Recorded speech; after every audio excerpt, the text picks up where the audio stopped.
بسم اللہ الرحمن الرحیم۔ کسی نے مسئلہ پوچھا کہ شادی میں بہت زیادہ رکاوٹیں آتی ہیں اور پائے تکمیل تک نہیں پہنچ پاتی، کوئی ایسا وظیفہ بتائیے کہ شادی میں رکاوٹ دور ہو جائے۔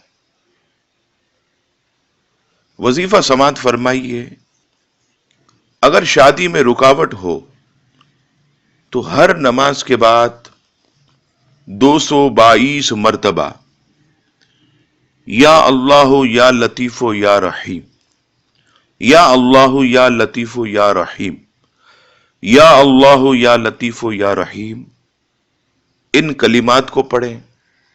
اول آخر 11 مرتبہ درود پاک پڑھیں اور خاص طور پر نماز کی پابندی کریں تو انشاءاللہ تبارک و تعالی ساری رکاوٹیں دور ہوں گی اور رب کریم غیب سے آپ کی مدد فرمائے گا۔ اللہ تعالی مسلمانوں کے کام میں تمام رکاوٹوں کو دور فرمائے اور رب کریم ہمارے سارے مسائل حل فرمائے۔ آمین ثم آمین۔ وما علینا الا البلاغ المبین۔